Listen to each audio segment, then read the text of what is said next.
Hey everyone, welcome to the Movie Throne. I'm your host, the one and only King freaking Kansas, here to bring you a movie review. You heard me right, guys. Movie review. I know we've been dropping a lot of TV, series or episode reviews your way over the last several weeks, but we are, after all, a movie channel and a movie review channel in particular. Anyways, enough of that chit chat and little whatever. You guys know what the King's here for. The King's here because he just recently watched, streaming on Netflix as of April 25th, HAVOC, starring Mr. Tom Hardy himself, and not only him, Timothy Oliphant, and if the only other person you'll know is Forrest Whitaker. Those are the three big main big stars or celebrities or actors that are in here that you guys will all know.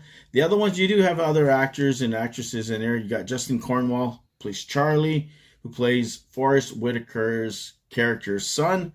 You got Quentin Sepulveda, plays Maya. She's kind of like the good cop. No, she's not. Is she the good cop? Oh, no, she's the girlfriend of Charlie, Forrest Whitaker's son's girlfriend. I'm getting confused here. You got, oh my god, I can't even read my own writing here. Well, anyways, there's a whole bunch of, I don't want to keep on going and naming every single thing. It's directed by Gareth Evans. It's about an hour and 47 minutes. Okay, guys, going in. I'm like, Tom Hardy. That's the reason why I decided to watch it. And you guys know, Netflix movies are either hit or really miss. And for the most part, they're misses. Usually there's sometimes a dime in a dozen. Like out of 25 movies that Netflix puts out, one is good. And I can honestly tell you guys, the trend continues in my personal opinion. If you wanted a gory, bloody, very violent and pointless kind of film, you got it with this one. I'm telling you right now, it delivers. It delivers in more particular, halfway point of the film. 50 minutes in, it starts to pick up, and you got people getting killed every single damn possible way possible. People like, oh, I'm telling you, the only thing I didn't see too much was the decapitation, but people's faces get shot off. It was violent, let's just say that. And basically, guys, Tom Hardy's character at the beginning, along with some crooked cops, played by Timothy Olphant, he's part of that circle, and he's kind of like the guy who organized this, raid a drug dealer's, den, steal his drugs and money, kill him, and walk off with a whole bunch of cash and stuff like that. Years later, you find out Tom Hardy has family troubles. He's separated from his wife. They have a kid together. Doesn't want to see him because of the whole situation. Other events happens, like Forrest Whitaker's kid gets involved in some other stuff with kind of like the same kind of people, but not really. Things go sideways. One of the, Asian drug dealers' kid gets killed by accident. So then they start to hunt the kid. Everybody's looking for this kid, including Tom Hardy, because they want to tie up loose ends and stuff like that. And at the same time, Tom Hardy's having a little bit of a kind of like a guilty feeling or guilt trip that he wants to, clear his conscience and kind of do what's right in a sense, because he just can't cover this shit no more. He bumps into a good cop who's kind of like unraveling things and kind of wants to push her away, but then she ends up kind of helping out later on in the bloodbath that occurs halfway point of the film, trying to protect this kid and the girlfriend. I'm telling you, guys, it's not a mind-blowing plot. It's a very simple plot. You got the drug dealer whose kid gets killed, who wants to avenge it by killing the guy's kid. I'm telling you, simple, stupid stuff, and there's not much to it. You see the writing all over the wall, literally in blood. And like I said, it was okay. I didn't really enjoy it because it's like mindless violence and people shooting people all over the place and getting killed. And I'm like, yeah, okay, whatever. And it's not even done like, say, I hate to compare it to John Wick. John Wick, at least there was purpose and you saw things going somewhere. This was like, let's kill this person, this one, and there's multiple killings. Like, some of the stuff is so unrealistic, like, even though, hey, John Wick's not realistic either in a sense, but this is really over the top. Like, you got 20 people just popping their heads up, seriously, and the guy's firing a semi-automatic towards you, and you're just sticking your head up, and come on.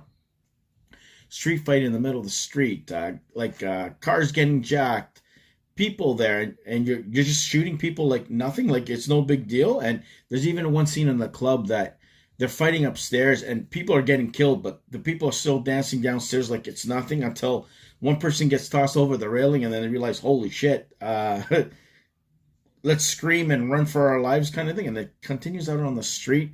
You got cops shooting cops. You got the Asian gang shooting the other guys. Or like, I'm telling you, it was crazy. Like sometimes you got confused. You're like, hold on a second, what the hell's going on here? Like, especially the first part of the film, you knew what was the setup for the story, but then after that, it's like, okay, why is he doing this and why is he doing that and whatever. And the camera angles, guys, if you don't like that shaky camera stuff like you got in G.I. Joe, what is it, Snake Eyes, like the camera kind of going around and, it gets pretty old pretty quickly and it's like jarring at point, like especially when there's a truck scene that you got a whole bunch of guys stealing and throwing laundry machines at cops and stuff to get away because, the deal has gone bad and whatever the hell. It's like, what's the point of it? And then with the camera jarring here and there, it kind of took you out of the action. If they shot normally, in my personal opinion, you might have felt a little bit more. And maybe that's where I kind of got disconjointed, I guess, from the rest of the story. Because I was like, oh, God, when's this going to be over? When I start thinking that, and it's an action film, there's a problem. I'm like, no, I tap out. I'm out. I'm gone, right? Especially when you see so many other movies that have done it better, like John Wick and stuff. Yeah, that's over-the-top killing, but it was done in a particular way that you gave it a rat's butt. This one, whatever, man. Like I said, if it wasn't for Tom Hardy, I would have shut this thing off and walked out. Like, I don't know. I didn't personally like it a lot. I didn't hate it, but it was like, okay, Netflix movie. That's what I kind of got, so it was okay. I don't know. You guys let the king know in the comment section below. Did you like HAVOC? Did you think it's good? I know it's number 2 streaming on Netflix, of course, because everybody wants to check this thing out. That's the only reason why. It doesn't make it good. It's just people just want to, the curious to see if it was good. In my personal opinion, it was okay. Nothing to kind of like, and if I, would I recommend it? No. Are you missing anything? Nope. There's a lot of better movies like John Wick, and I can go on and on and on that you can watch that was better put together than this was. If you like gory, you like the stupidness, this is the movie for you, Not Tom Hardy's best, and not his worst, in my personal opinion. And if it wasn't for those actors, guys, King would have tapped out long ago. So there you go. That is my official HAVOC movie review starring Tom Hardy, Timothy Olphant, and Forrest Whitaker. I hope you guys liked it. Like, share, and subscribe. Check out my other movie reviews coming your way. And, of course, TV episode reviews, series reviews, you name it the word. Just tune into YouTube. Things are coming your way. So until then, be the hell good, and I'll see you guys where? Right here on YouTube Land.